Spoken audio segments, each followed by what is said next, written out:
یہ بات میں نے 5ویں جماعت میں پڑھی تھی. علامہ اقبال کی نظم شکوہ جواب شکوہ میں نے پڑھی. بانگے درا مجھے میرے بڑے بھائی صاحب نے بھیج دی تھی. ایک شعر تو وہ ہے بانگے درا کا جو میرے تحت الشعور میں کہیں چپک گیا تھا اور میری پوری زندگی کو اس نے ایک اس پر ڈالا. وہ زمانے میں معزز تھے مسلمان ہو کر اور تم خار ہوئے تاریک قرآن ہو. دیکھیے یہ بات صرف اقبال نے نہیں کہی. وہ داڑھی مڈا تھا، عالم تو نہیں تھا.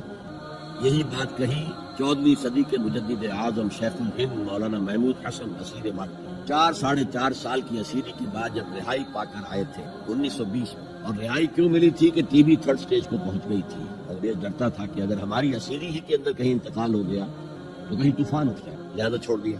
دیوبند میں ایک جلسہ منعقد ہوا اور وقت کے سارے بڑے بڑے علماء موجود. اشرف علی تھانوی صاحب موجود، شبیر احمد عثمانی صاحب موجود، مولانا حسین احمد مدنی موجود، ہمارے جو پاکستان میں مفتی محمد شفیع صاحب موجود. اور انہوں نے یہ واقعہ لکھا ہے اپنی کتاب میں وحدت امت کہ شیخ الہند نے کہا کہ ہم نے تو اپنی 4 سالہ دور اسیری میں جتنا ہی غور کیا ہے ہمیں اپنے زوال کے 2 اسباب نظر آئے ہیں. ایک ہمارا قرآن کو ترک کر دے، یہ لفظ ہے اس کے اندر نوٹ کی. حالانکہ علماء نے قرآن کو ترک کیا ہے، لیکن اگر آپ نے کہا نہیں تو یہ صحیح نہیں کیا ہے. ان کا سارا زور فقہ پر ہے، حدیث پر ہے، زیادہ زور قرآن پر نہیں ہے. صحیح بات. کہنے والا کون ہے؟ شیخ الہند. ایک ہمارا قرآن کو ترک کر دینا اور دوسرا آپس کے اختلافات. اور مفتی شفیع صاحب نے اس کے اوپر پھر یہ گرہ لگائی کہ حضرت شیخ نے جو 2 باتیں کہی تھی حقیقت میں ایک ہی ہے. ہمارے اختلافات بھی اس لیے کہ ہم نے قرآن کو ترک کر دیا. یہ ہے ایک شعر جو میرے ذہن میں چپک گیا تھا. پھر قرآن سے اللہ نے جو ایک مناسبت دی ذہنی قلبی، اللہ کا شکر ہے، اللہ کا فضل ہے. دوسرا شعر وہ ہے کہ وقت فرصت ہے کہاں، کام ابھی باقی ہے، نور توحید کا اتمام ابھی باقی ہے. پورا عرضی جب تک کہ توحید سے جلوگر نہ ہو جائے اور اسلام کا ڈنکا نہ بج جائے اس وقت تک حضور کا مشن مکمل نہیں. حضور حوالے کر کے گئے تھے امت. خطبہ حجۃ الوداع میں آپ نے سوال کیا الا هل بلغت، اور 1.25 لاکھ کے مجمع نے جواب دیا انا نشهد انك قد بلغت الرسالة واديت الامانة ونصحت الامة وكشفت الغمة.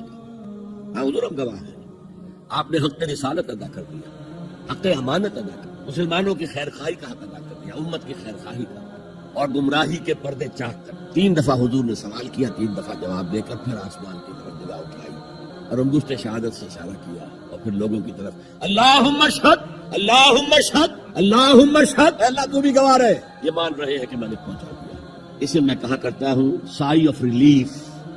کندھوں پر ایک بہت بڑا بھاری بوجھ آ گیا تھا، بہت بڑی امانت تھی قرآن. اس کے پہنچانے پر کیا کیا تکلیفیں اٹھا. پاگل کہے گئے، مجنون کہے گئے، شاعر کہے گئے، ساحر کہے گئے، مسحور کہے گئے، کیا نہیں کہا. اور پھر جو مارے کھائی ہیں، جو 3 سال کی شیب بنی ہاشم کے اندر اسیری تھی جس میں کھانے پینے کی چیزیں گھاٹی میں داخل نہیں ہو سکتی تھی. ہماری جیلوں میں تو آپ کو کھانا تو ملتا ہے، وہاں تو کچھ نہیں تھا. پھر طائف کا پتھراؤ یاد کیجئے، پھر مکے سے نکلنا اور 3 دن رات ایک غار میں چھپے رہنا. پھر مدینے کے اندر آپ کو معلوم ہے غزوہ بدر آ رہی ہے، اس میں 70 اگر کافر مارے گئے تو غزوہ احد میں 70 صحابہ شہید ہوئے، جن میں حضرت حمزہ بھی ہے.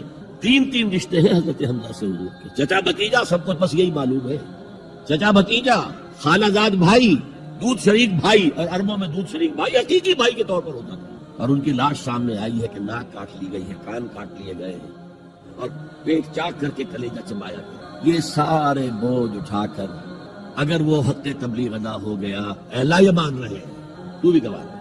اور پھر کیا کہا فَلْيُبَلِّغِ الشَّاهِدُ الْغَائِبَ. اب جو یہاں موجود ہیں ان کا فرض ہے کہ ان کو پہنچائیں جو یہاں نہیں. اور یہ ابد الآباد تک کے لیے، قیامت تک کے لیے. انا آخر المرسلین وانتم آخر الامم. میں آخری رسول ہوں، تم آخری امت ہو.